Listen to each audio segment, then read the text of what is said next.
Hi, folks. Let's talk about chapter 22.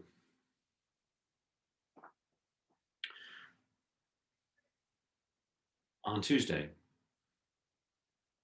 we worked through some applications of Coulomb's law describing the electrostatic interaction between two charges, and the definition of electric field. And we considered some charge geometries and the fields that they produced. And we ended up having to,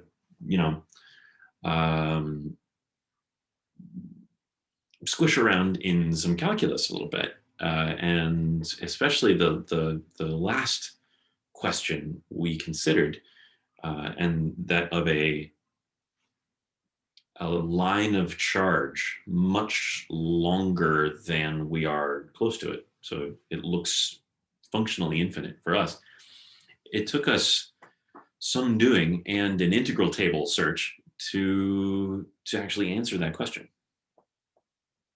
So we haven't had these concepts good before I start wondering if there's another way, some other relationship by which we can ascertain the relationship between a charge distribution, especially a continuous one, like a line of charge or a ring of charge, as opposed to individual point charges. A continuous charge distribution and the field that charge distribution sort of manifests in the space around it.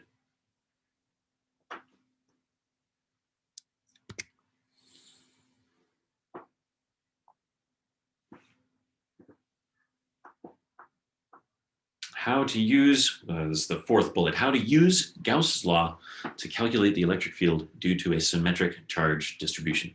A charge distribution with some exploitable symmetry, which is exactly the kind of charge distribution we discussed on Tuesday. So here's me saying, hopefully this goes, it's a nicer calculation at any rate.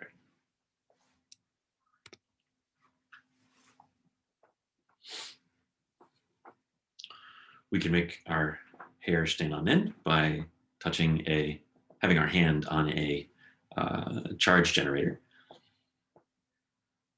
as it's charged up.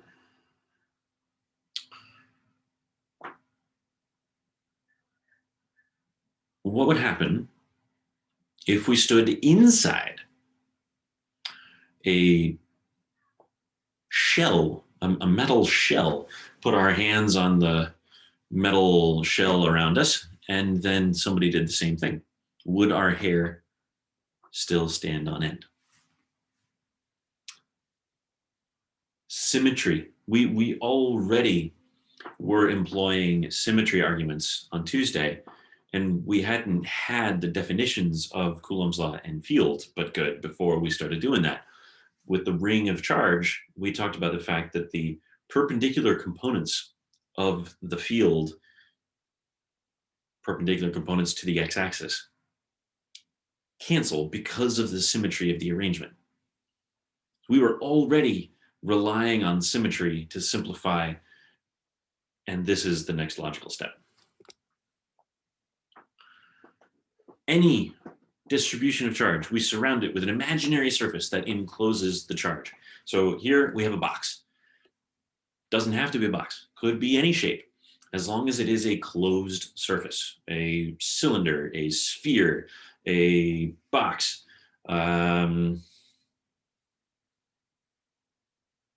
Yeah, those are the usual ones, at least in 3 dimensions anyway.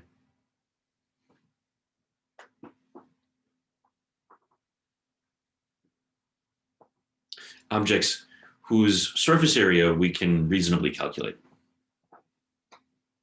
without too much trouble. Consider the electric field at various points on this imaginary surface, at this surface. So this is a region that maybe encloses some charge, question mark. We bound the region by wrapping it in plastic wrap. And we ask, what is the field, the electric field, at the plastic wrap? It's imaginary, but this is what we're doing. A very thin, imaginary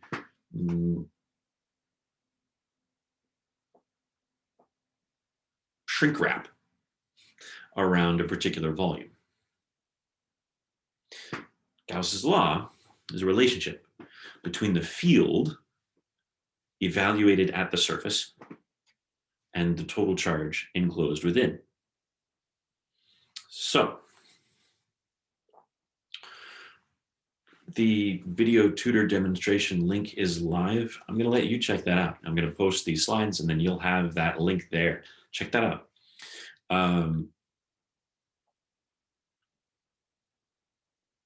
If we had a symmetric charge distribution, we could choose potentially a Gaussian surface, this shrink wrap around a volume that exploited or that sort of followed, was patterned after that particular symmetry. And ideally, determine the electric field more simply.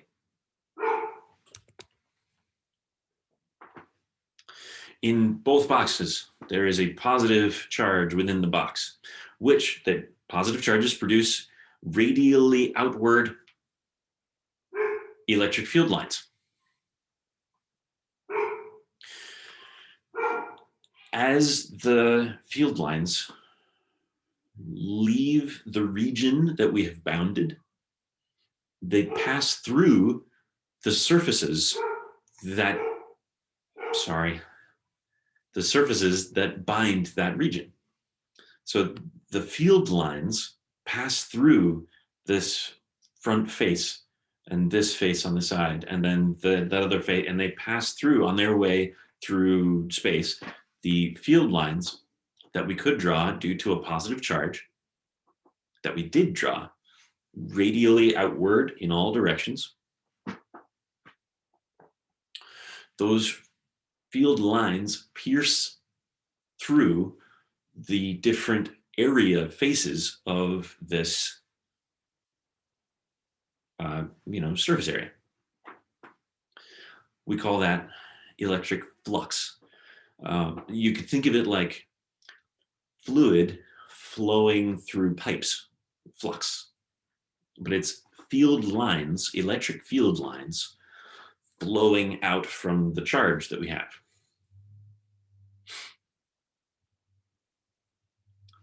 The pattern of those field lines is different because we have a different distribution of charge in the two boxes. And we can ascertain something about the difference in the way the field created by the charge distribution on the left and that on the right. The fact that those fields are different means that the flux through the surfaces is different. And if we can figure out how to be quantitative about that difference, we can figure out what is the distribution of charge on the inside, hopefully. If the charges are negative, the field lines point inward. Otherwise, the same story. Now, if there is zero charge inside the box, then there are no field lines.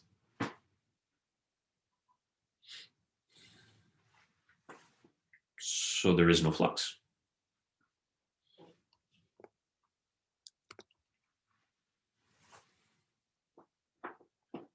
What if there is charge? Just trying to sort of check off all the different combinations. What if there is charge in the box, but altogether it's zero?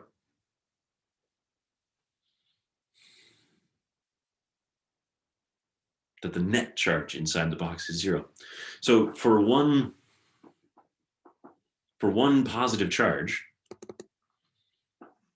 this one, for one positive charge, we have field lines going radially out.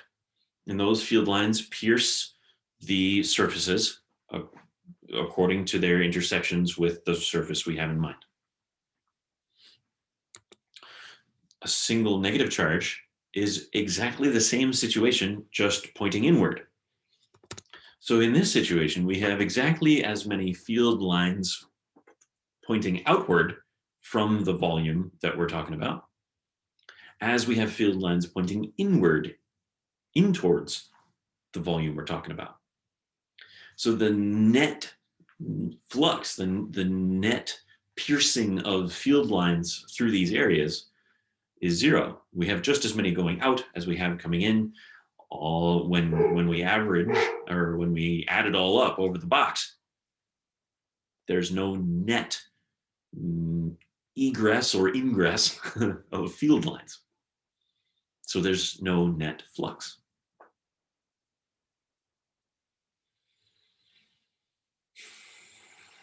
Okay.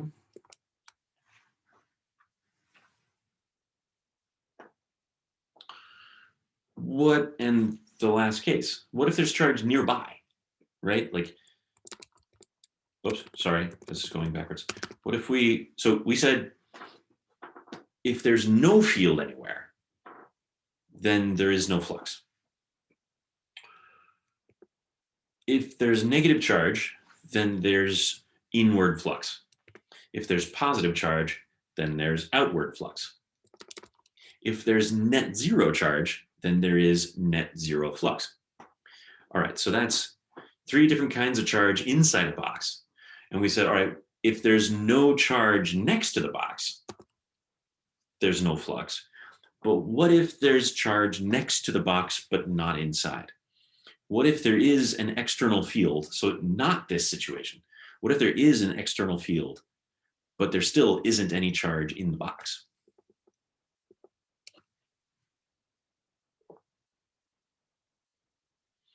And in the situation pictured, as well as in any other situation where there is a field that exists as a result of other charges not shown, whatever the shape of that distribution might be.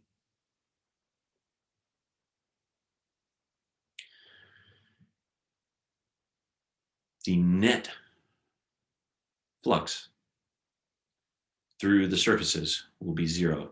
Exactly as many field lines will flux inward as flux out. And let me draw a picture and convince you of that.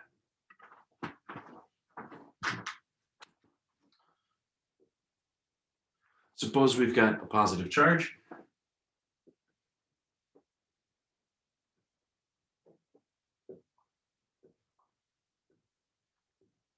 We know that the field lines point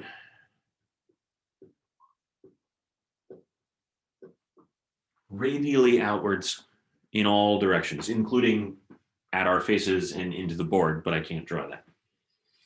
So for now, let's talk about a 2-dimensional thing. Let me get another color. If we consider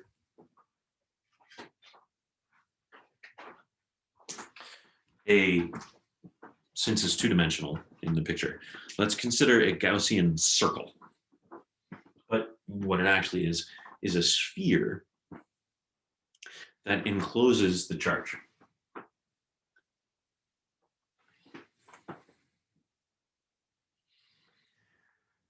Every single field line, if I follow that surface area all around the sphere, every single time I ask for a field line, it points radially out. None of them point radially in. Okay, so there must be positive charge inside this sphere.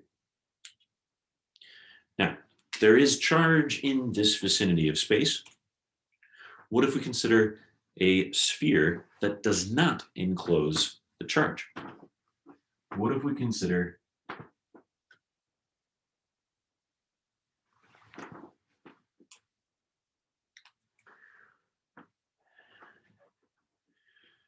no matter what we do, no matter how we draw a sphere, if it does not enclose that charge, each time we follow a field line, it will enter from one side and leave the other side. Enter from one side, leave the other side. Enter from one side, leave the other side. Enter and leave. If a field line enters, it's going to leave somewhere through this sphere.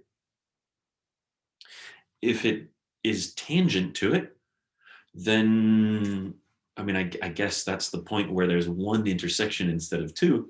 But if it's tangent, then it's neither into nor out of.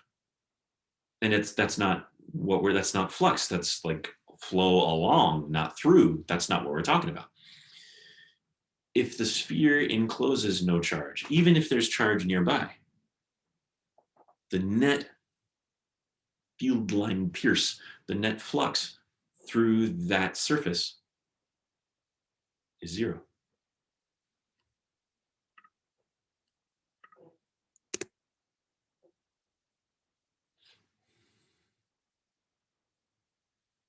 Okay.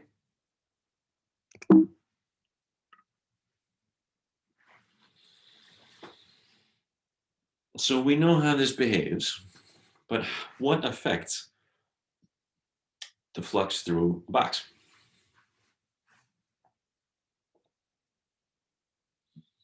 If we have a particular charge inside a box, there is a particular flux. We could find the extent to which the field lines pierce each of the 6 surfaces of the box, and we would get some result. We still aren't quite sure how to calculate it, but we could do it. If we used a charge twice as big, the field is twice as strong at all points in space. We know that the field strength decreases as we go, but if we use the same box, we are asking for the magnitude of the field and direction at all the same points next to a charge that's twice as large, the field will be twice as strong. So we have twice the flux because we have twice the field. So the more charge there is, the more flux.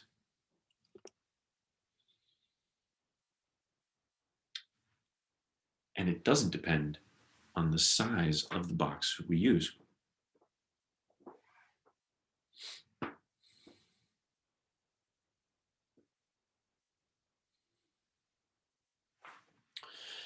Whatever field lines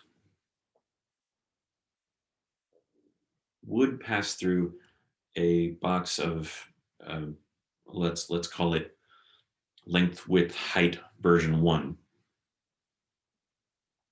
Whatever field lines would pass through those surfaces are also going to pass through the surfaces of a larger box, length, width, height version 2. We doubled the size.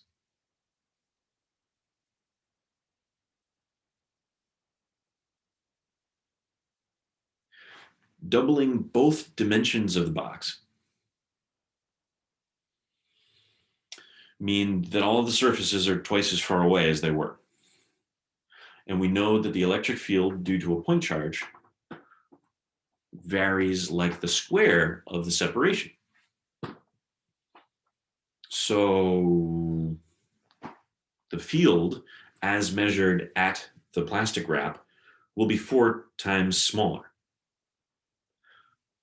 But the surface area is 4 times larger because we double each of the 3 dimensions, and each area is a factor of 2 bigger this way and a factor of 2 bigger that way. So it's a total factor of 4 of surface area larger. So 4 times the area, but a quarter of the field, we're back to the same flux.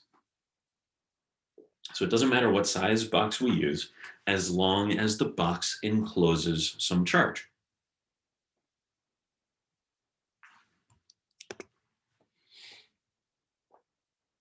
Okay. So far, I'm not convinced that this is going to be any easier.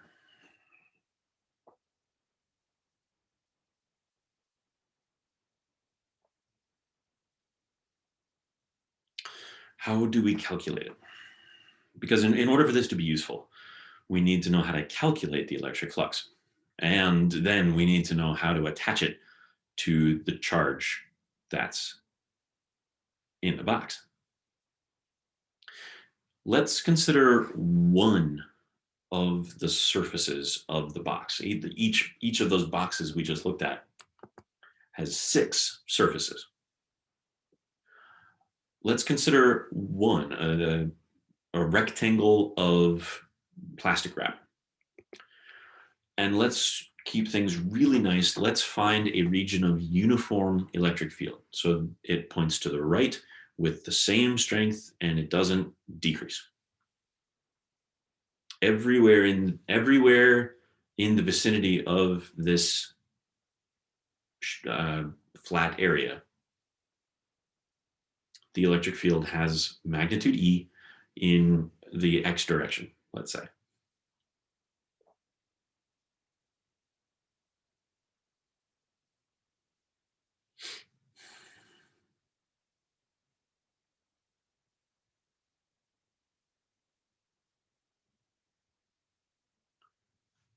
Using a larger flat area means that we're gonna, put a fence around more field lines, because the field line density, remember, has to do with the magnitude of the field strength. So if the field is uniform, then these field lines are evenly distributed. They're regularly spaced, like a lattice or something. There are so many of them in so much area. So if we use a bigger area, we're going to net more of them in the area, which means more field lines are going to pass through. And we can say that's more flux. Again, think about fluid flowing in a pipe of cross section A. Think about imagine, we can sort of draw an analogy, right? The electric field is like fluid flowing in a square pipe of cross section A. The bigger the cross section, the more fluid we can flow, the bigger the flow at flow rate, volume flow rate E, let's say. The more fluid we get to move for any given time interval. If we turn up the volume flow rate, we're going to push more fluid through. The flow is greater. Like the volume flow rate, the flow is greater. Through the same cross-sectional area, if we speed up the flow, in other words, if we increase the field strength, we're going to get more flow. Another way to say that, if we increase the field strength, we have to change the density of the field lines in our representation, which means more of them will be caught in the area that we've defined. So we're interested in the field strength E and the area A, that those are the two things with which we're able to adjust how many field lines pass through this particular area.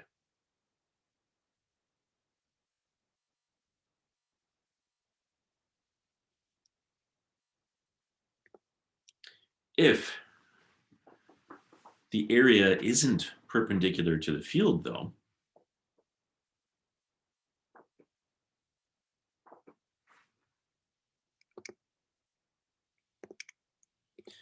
see how there are 3 field lines that pierce the surface at the bottom?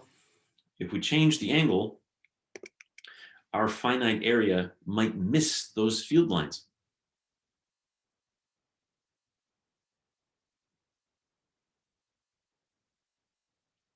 We just tilt that flap so that those 3 field lines across the bottom don't actually pass through our surface. We have reduced the flux without changing either E or A.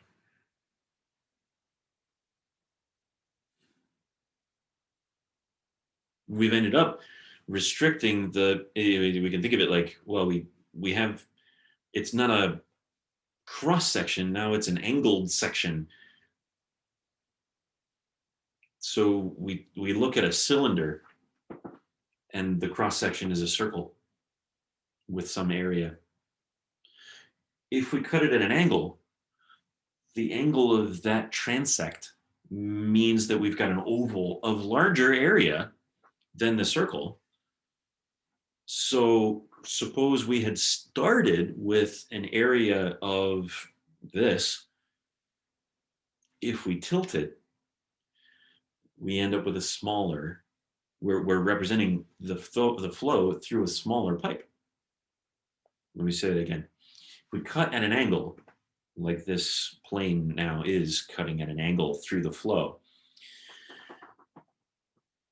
yeah, we're talking about area A, but it only is a transect through a flow according to the circular cross section, which is smaller. The actual flow area, the actual cross sectional area of the flow of the field that is actually incident on this transect surface is less. We've reduced the area, the effective area. I'll call it the frontal area that we see as we're coming at it. We've reduced it by an amount equal to the cosine of the angle that we have tilted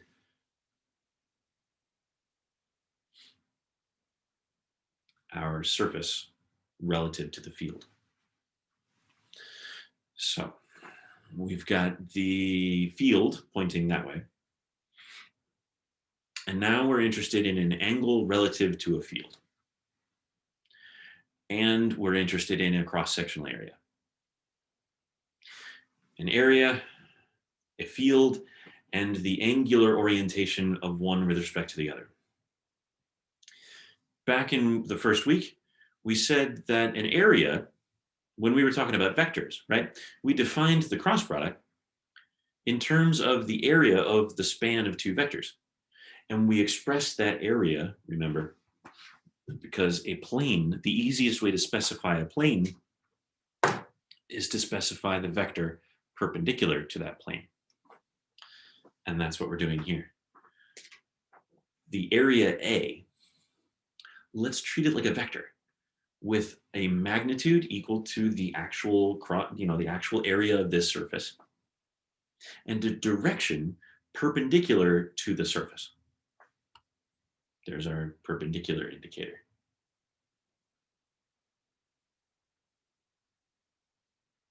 And now we're interested in a vector electric field, a vector area,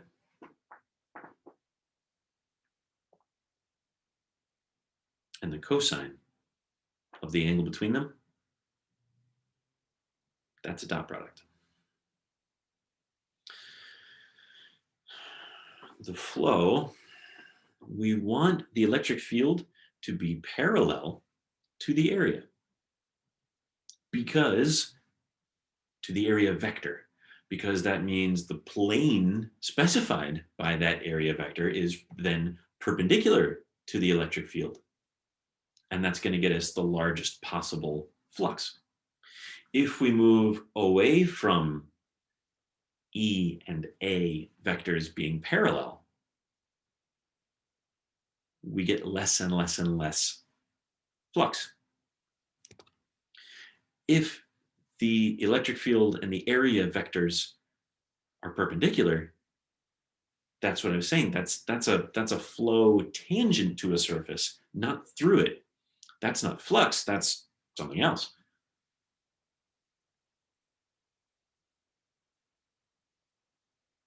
So it's when the field and the area are parallel that we get the largest possible answer. Yeah, it's the dot product that does that. When two things are parallel, we get the maximum answer. When they're perpendicular, we get 0. That's exactly what we want. And lurking in all these figures is the definition: the flux phi, capital Phi sub E for electric, is equal to E dot A.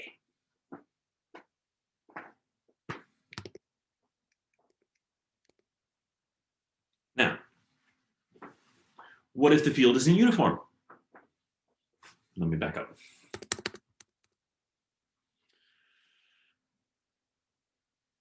This is not a uniform field. The flux that each of these surfaces sees is different. So we need to ask for the flux through each surface and add them up. And the way we write that is with an integral. A surface integral. We integrate E dot dA, a small differential area element,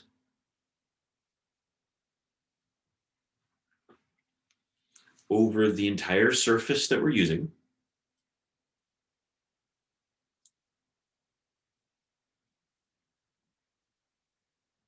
And that's the total flux.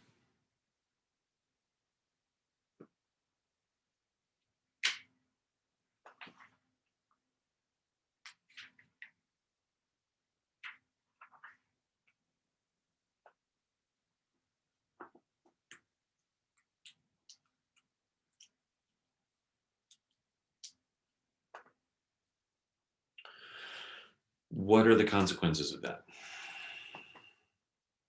Again, here's a link, a video tutor solution for an example in the Young and Friedman textbook. Check it out. It doesn't use the integral, so I'm just going to let you refer to it. It's there for you, but it is there. Check it out. We already know something about a particular field that has symmetry. I'd like to talk about the field due to a point charge. Whoops. Stop there for a second.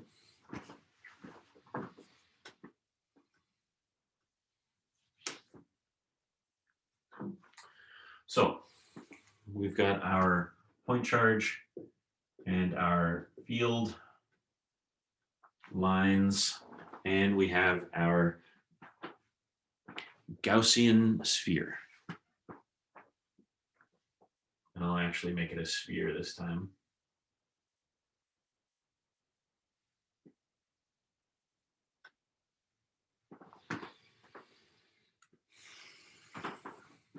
Let's put the charge at the center. Now we already know, we found it using Coulomb's law and the definition of electric field. We know the electric field due to a point charge a distance r away.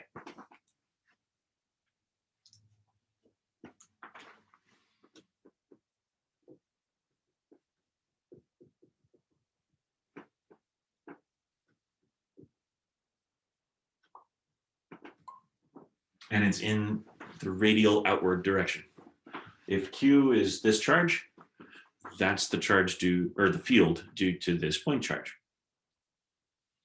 So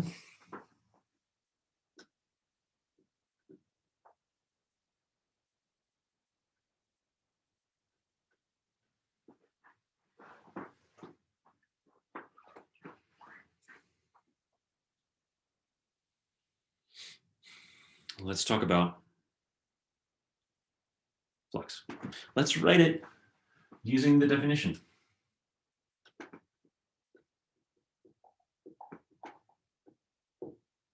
I'll write it this way with the little circle on the integration sign, which means closed over a closed surface. A closed, an area that is closed. It's not a bag that we can put stuff in. It's a balloon, a bubble.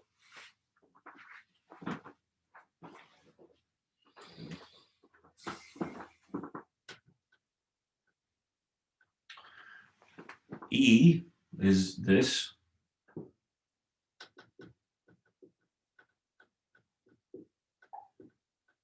In the R direction. Now, if we ask for a small area element, a small surface of a sphere,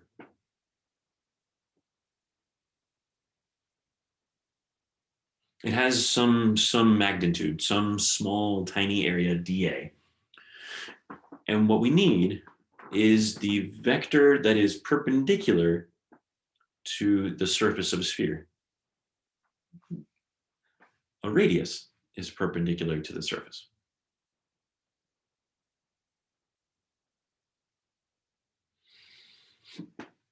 So the area vector is radial.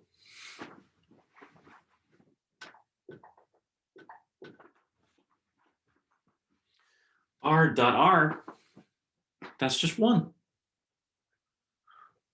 All of this stuff is constant because we're asking about a surface of constant radius R. So let's pull it outside. We're integrating dA over the sphere. We're just going to get A of a sphere.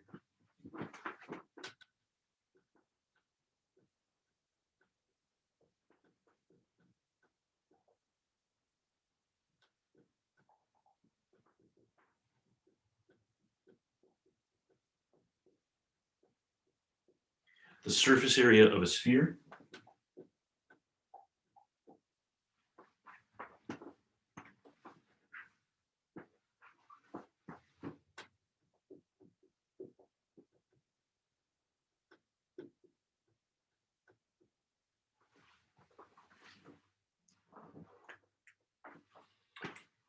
that is way too elegant an expression to be wrong.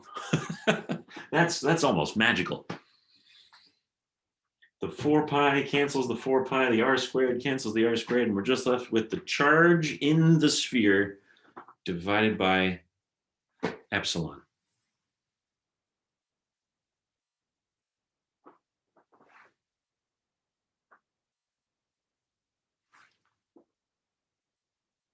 The net flux, I should put a sigma because we added it all up. We integrated over the entire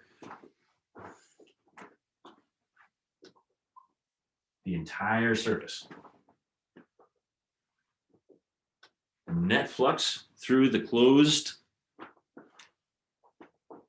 surface is related only to the charge and epsilon.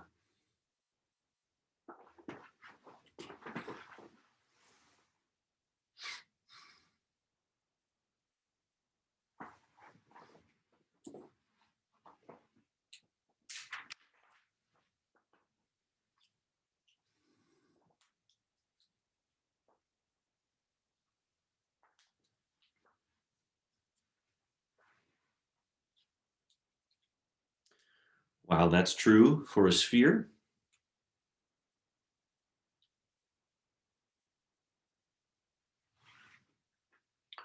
it is in fact true even for a non-spherical shell. What we've just written down is actually Gauss's law.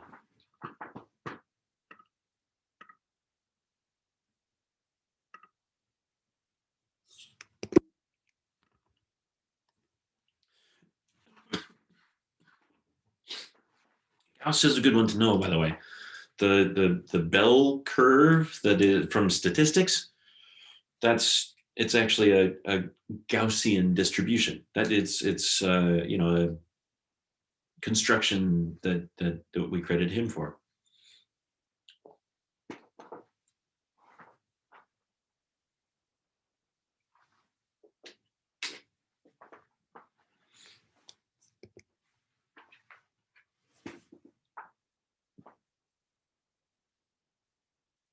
Here's it doesn't matter what size sphere we use, we're going to get the same answer either way.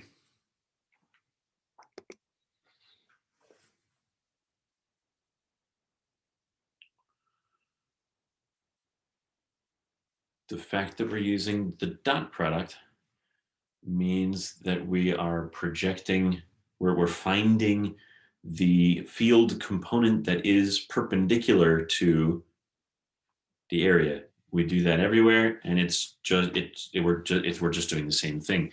We maybe have a weird surface, but it's going to project onto a sphere. It's the same thing according to theta, and it's gonna do this because of the way the dot product works. Okay, here's Gauss's law in a vacuum. If there is no charge, even in this weird sort of kidney-shaped situation, if a field line enters, it will leave. That's what we were talking about. And the net flux will be zero because no charge lives enclosed in this kidney-shaped balloon. Generally speaking, the total flux through a closed surface is equal to the net charge enclosed by the surface divided by epsilon.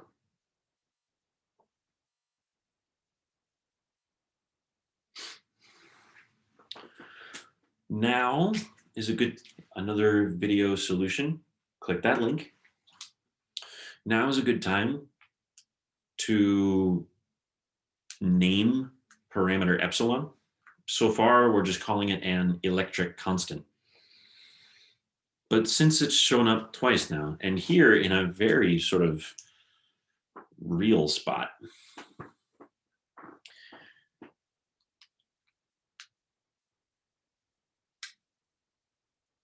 Gauss's law is fundamentally equivalent to Coulomb's law. From Gauss's law, we can prove Coulomb's law. It's actually the more fundamental. Gauss's law,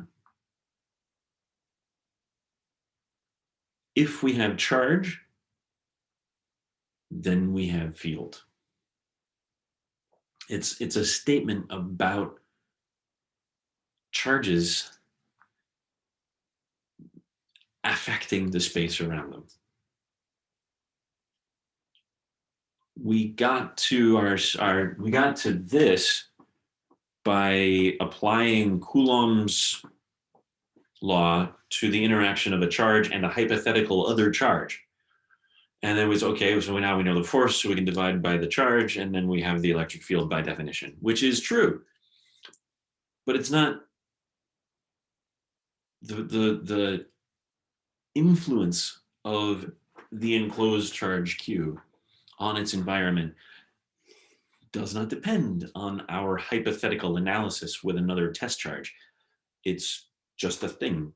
Charge creates electric field according to this relationship.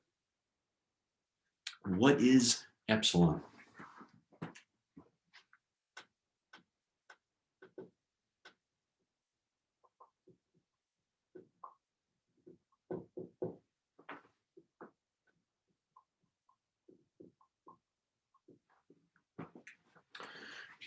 Parameter epsilon is called the permittivity. If you're going to have some construction work done,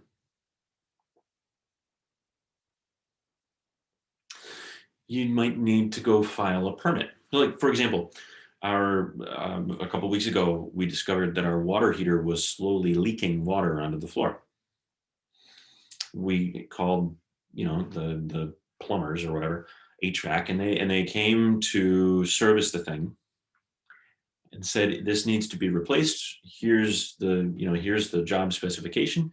Included in this job specification, we will file the necessary permits to work with an appliance that interacts with the natural gas line, because not just anybody can do that. That permitting, there's a fee for that. Right? In order to file a permit, a request to do some work, you might have to file, you might have to pay a small fee for that. if we've got some charge Q, we need to construct. We have a construction project on our hands. We have to erect a electric field structure in the space around us. In order to do that, we have to ask the space around us to permit our doing that. We have to ask for a permit. And the more permits we have to get, the harder it is to construct the field. The more permittive the space around us is, the less field we can construct, because the harder it is to do. The less we're able to manifest fully our charge, because we have to keep paying somebody to get the job done. The baseline permittivity is that of empty space. There's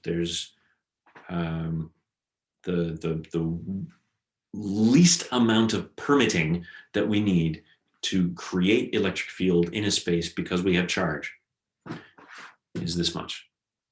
If we encounter a space that is more permittive, it means we need to file more permits. There's more paperwork to do. For a given charge, a greater permittivity means less flux through a given surface, less field generally. So permittivity is really a fundamental idea. How hard is it for a charge Q to manifest a field E? And the way that we track manifestation is through flux. Gauss's law is really, really special.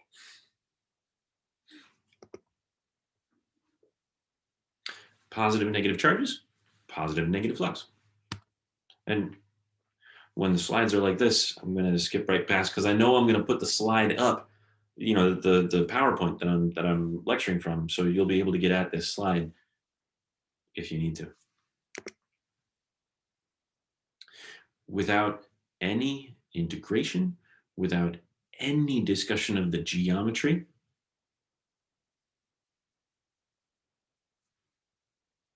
we know the flux through surface A. It's positive Q divided by epsilon. We also know the flux through surface B. It's negative Q. The magnitude of the flux is the same, Q over epsilon. It is, in fact, negative.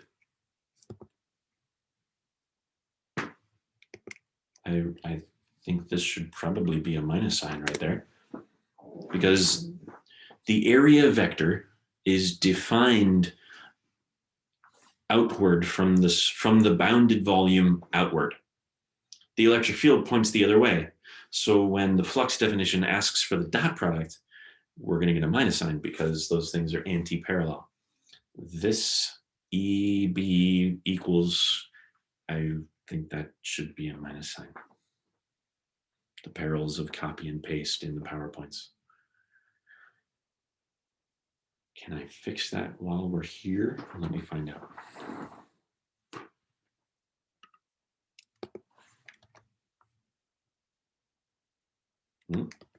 Turned off screen sharing. Let me see if I can fix that. Nope. It's just a picture. Awesome.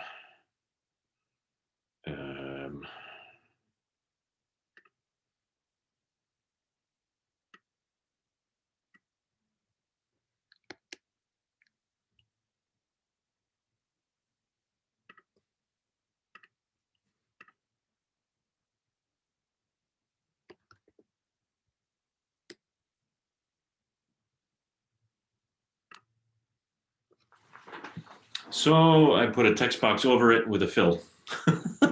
So now it looks like negative Q. The flux through surface C is the large purple one, is 0 because the net charge enclosed is 0. And the flux through surface D is also 0 because it encloses no charge at all.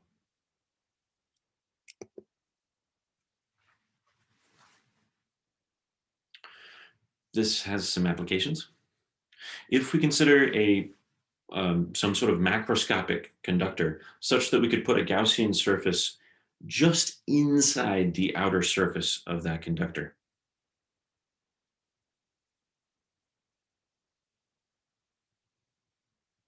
Now, for an electrostatic situation,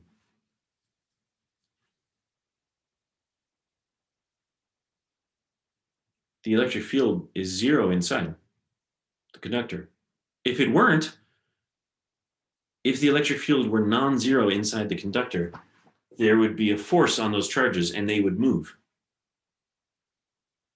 They would just be moving all the time. Just electric current. It's not what happens.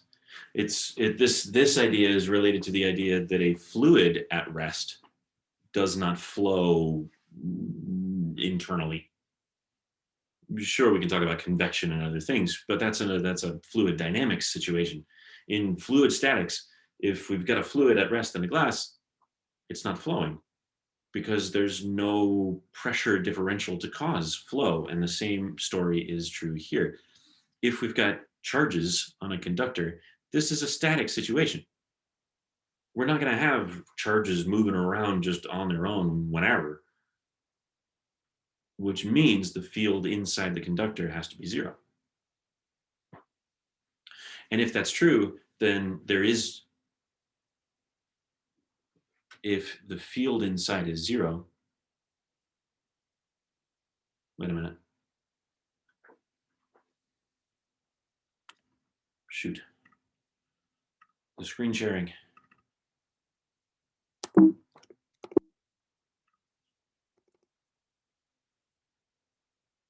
I don't know if I was sharing this when I talked about it.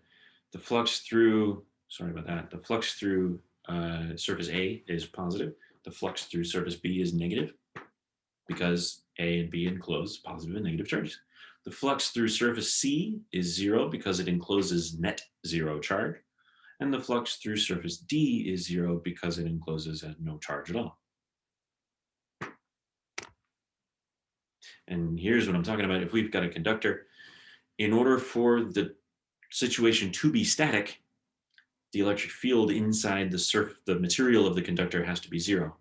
And if the electric field is zero, that means the flux through the surface is zero, which means the charge enclosed has to be zero, which means any net charge on a conductor lives entirely on the surface. It has to, because it can't live inside a Gaussian surface that we draw just inside the surface. It can't. Otherwise, it's not an electrostatic situation.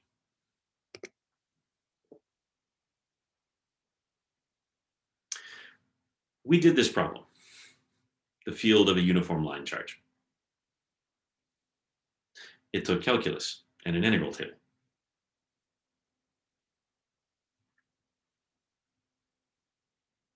Let's try it with Gauss's law.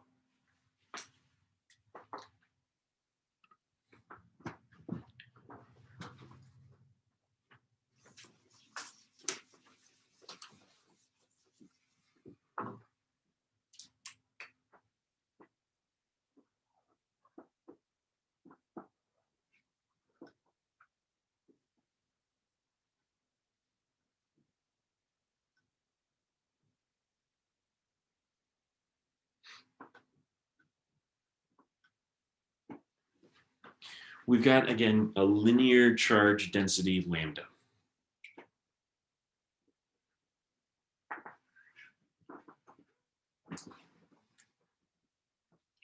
And this continues forever. Let's call it an infinite line of charge, or certainly infinite in the limit that we're close to it, so it looks infinite. This is a thing that has cylindrical symmetry.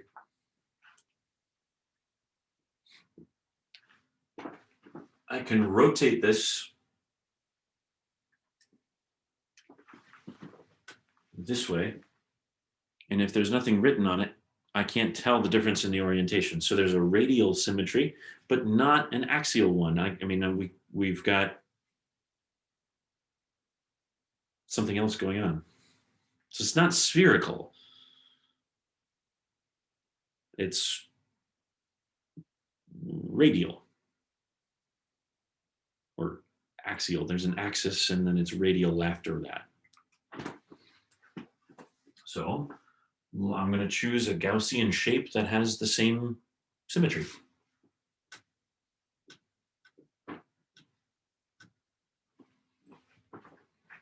I'm going to choose a cylinder.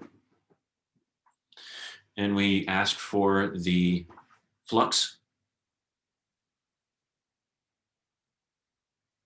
through all the surfaces.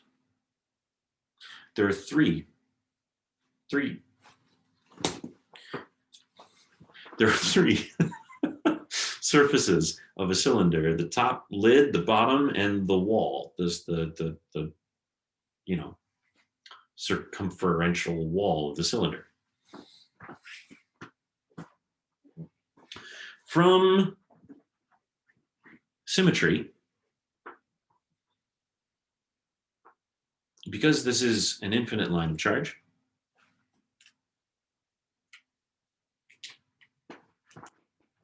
if I consider a spot just anywhere, suppose I'm trying to figure out if the field points that way or perpendicular. The trouble is, how would I know whether it points to the left or the right? Which way should I lean? I look that way and I see a long, long, long line of charge. I look this way and I see a long, long, long line of charge. They look the same. There's no reason for me to prefer one way or the other way, so why should I? If it's actually infinite, there is just as much charge that way pushing me this way as there is over there pushing me this way. Perpendicular.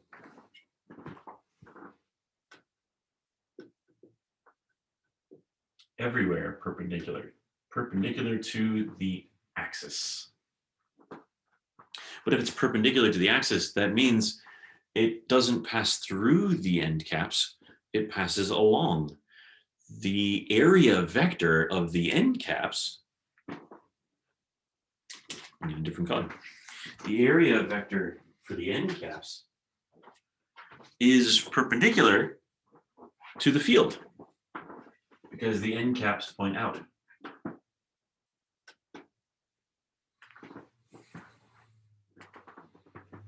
Outward from the volume enclosed out. So let's just write it for the sake of, being thorough.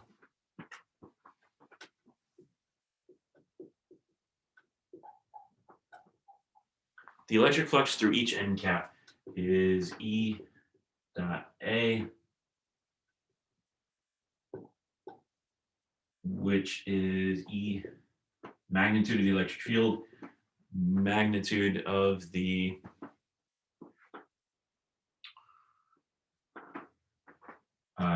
area, and the cosine of the angle between them, even though the electric field strength changes as we move farther away from or closer to the line of charge itself. The direction never does.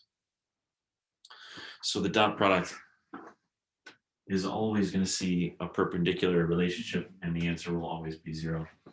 The flux through the circumferential wall, though, same story, E dot A. Now, everywhere around that cylinder, it's a cylindrical thing of radius, of constant radius.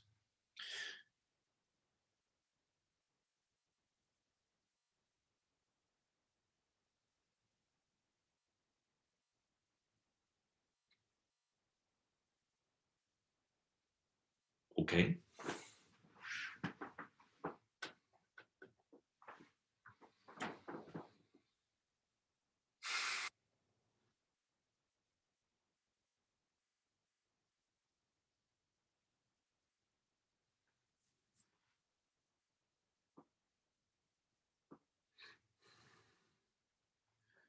Now, what is the area of the cylindrical surface?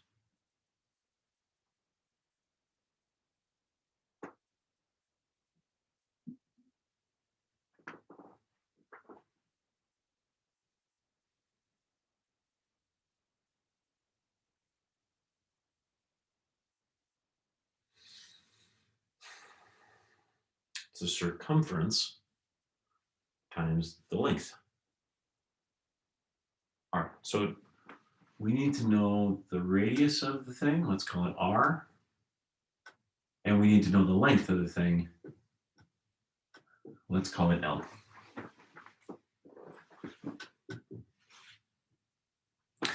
Technically speaking, we're talking about the integral E dot dA.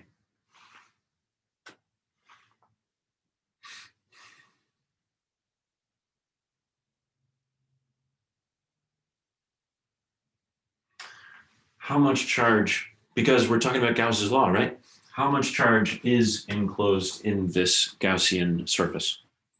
Well, it's related to the linear charge density and the length of the line that is enclosed.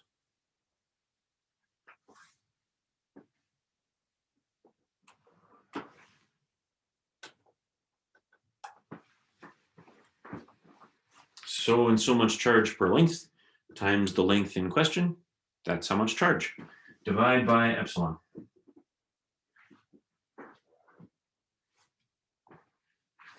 Now, the electric field points radially,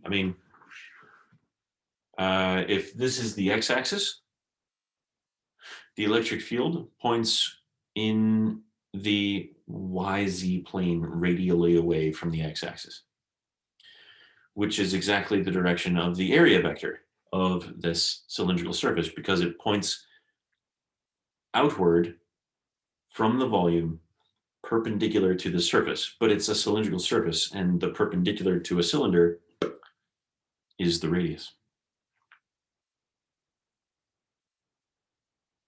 So the dot product here, it's just the product.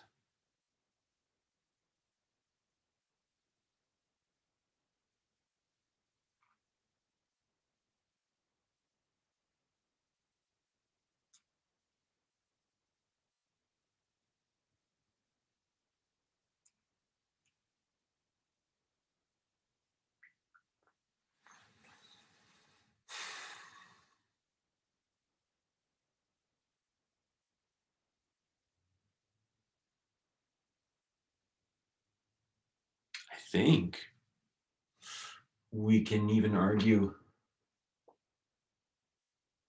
that the electric field is constant over this area, because this is a thing that has rotational symmetry. If I turn the line of charge, I can't tell the difference. It's not like above the thing has any real difference from below the thing. Yeah, as drawn, but if I turn the rod upside down, nothing changes.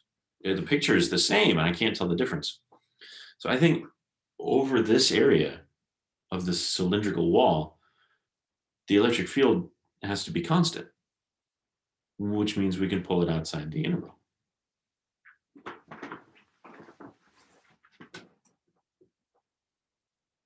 The dot product, they're parallel, so it's just the product. And we're integrating dA over the cylindrical wall. So it's 2 pi r L.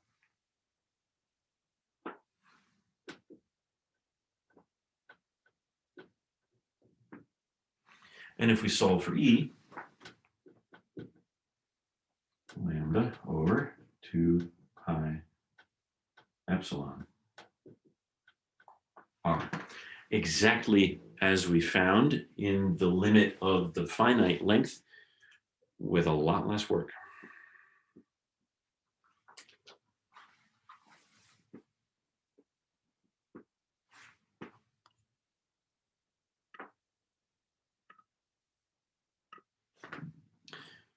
Again, a video tutor solution. Click the link. It's the same. But it's there for you.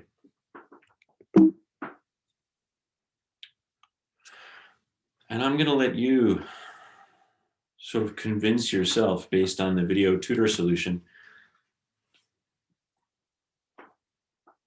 that the field above and below an infinite sheet of charge with surface, like an area charge density sigma, is given by this expression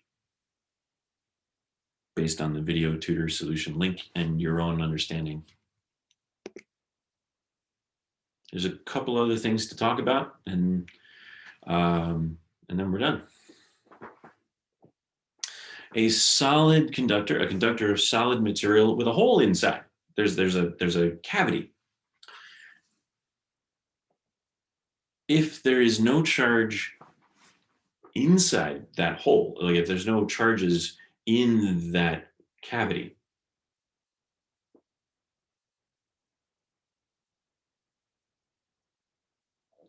we can use a Gaussian surface to show that there can't be any charge on the inner surface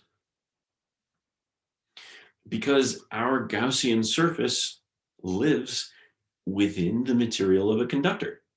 And we said that the electric field has to be zero within the material of a conductor. So if the flux, well, I'm sorry, if the field is zero, the flux is zero.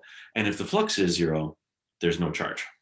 So not only is there no charge inside the cavity, but there can't be any on the inner wall of the cavity.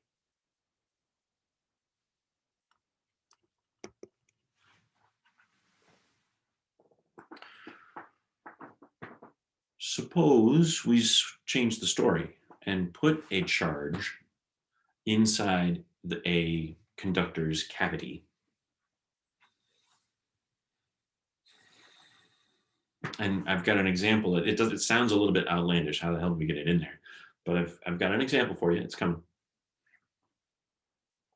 The conductor itself is initially uncharged.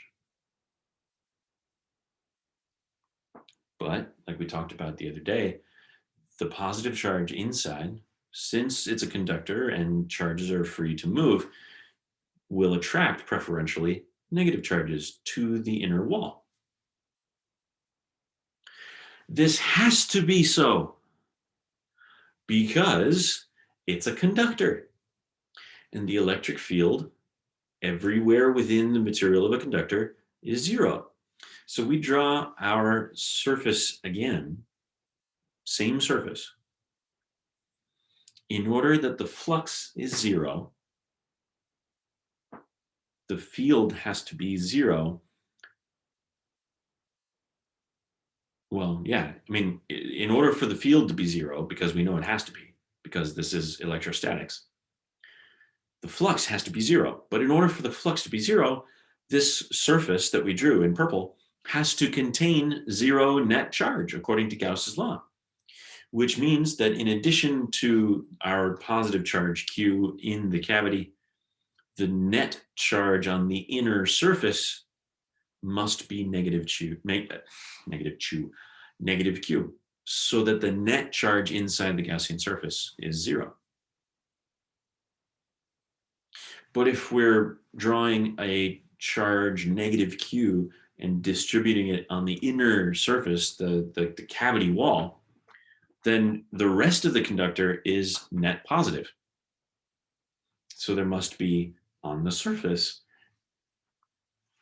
a charge Q, positive Q, spread over the outer surface of the conductor because we've sort of polarized it. We've made it polar.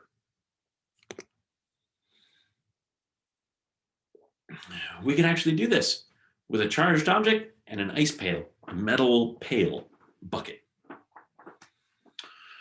A metal container on an insulating platform. The container is initially uncharged, initially neutral. We've got a charged metal ball, a conductor, and we're suspending it on insulating thread. We stick it inside the pail and then put the lid on. So this is an example of this.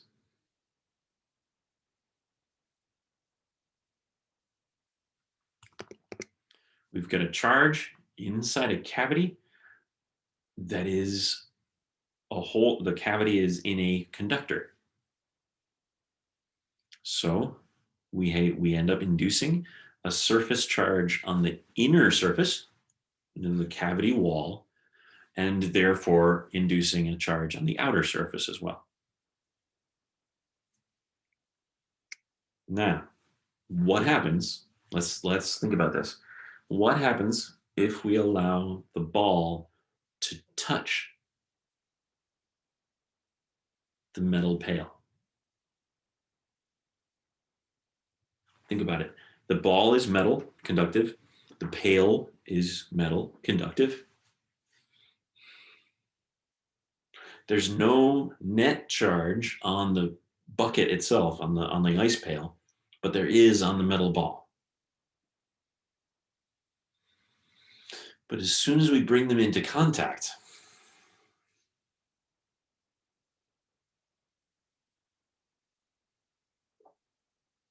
it's sort of like the cavity wall has a metal ball shaped bump on it, but it's connected to the conductor. It becomes one large conductor with a metal ball shaped bump. Now there's no suspended charge within the cavity. It has become part of the cavity wall, and all the charge moves to the outer wall of the entire conductor.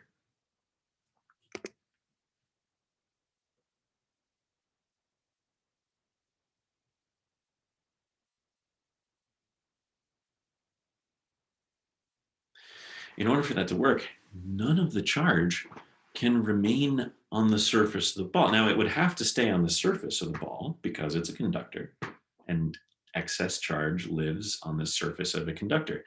But in order to live on the surface of the ball, that would be the inner surface of the cavity. And it can't live there because this. So it gets pushed away from the ball. The ball has transferred its net charge to the larger conductor with which it is in contact. If we lift the ball back out, it will be electrically neutral because the net charge that was present has been sort of absorbed, redistributed by the larger conductor with which it was in contact.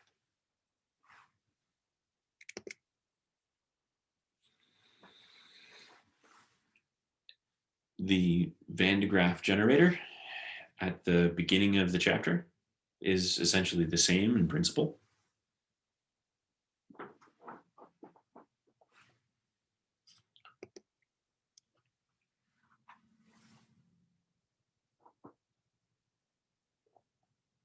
You ever shopping in a big box store like Target or, I don't know, Walmart or a grocery store even, and you don't get very good cell phone reception? Or sometimes it happens in a school building. The lack of reception has to do with the fact that you're in a metal box. And in a metal box, you're in the cavity inside a metal box where the electric field is zero. So to the extent that your cell phone is trying to use electromagnetic waves to communicate, it's going to have some trouble because the satellite is going to try to send electromagnetic waves to your phone, which is inside a metal box where the field has to be zero. This is the principle behind a Faraday cage. There's a movie that comes to mind, which is called Enemy of the State with Gene Hackman and Will Smith. And is that John Voight? Might be John Voight. A couple other, obviously a couple of, There are other people in the movie, but those are the three that come to mind. Um, Gene Hackman is this like curmudgeonly um, former government espionage kind of thing, and has a setup where all of his electrical devices and things are inside metal cage wire to prevent external influence from getting through the conducting box, through the Faraday cage.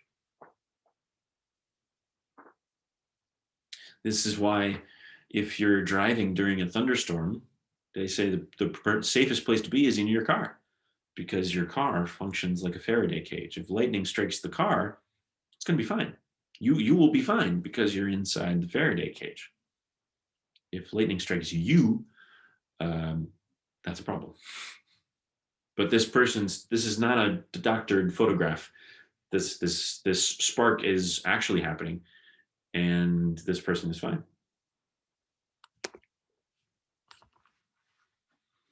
I think this is the last slide.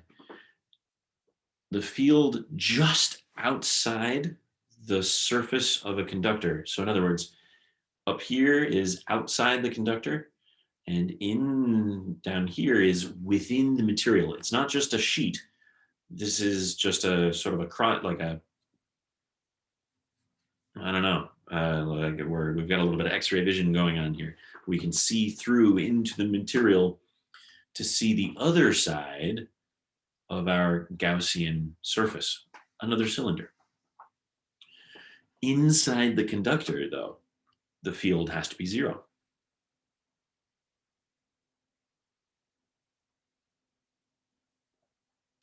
There's charge on the surface according to the charge density, according to what the area is and how much total charge there is on the conductor.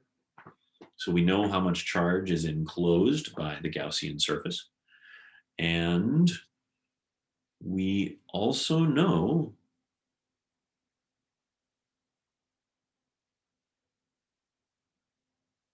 that the field is perpendicular. Because otherwise, there's the same problem. How do I know whether to lean this way or this way? There can't be any any component parallel to the surface, because then again, charges would move, and they don't do that.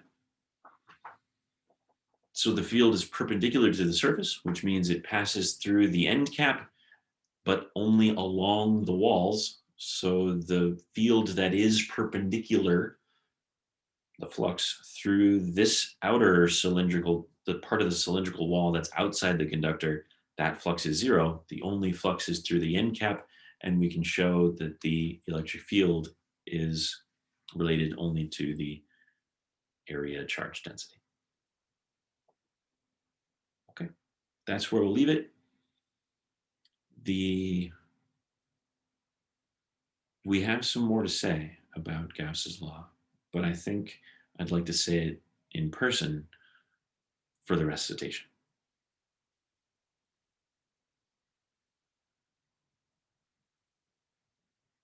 Thanks, everybody. Again, check out these links. These links are live, and these video tutor solutions that walk through the examples. That's a good big thumbs up for me.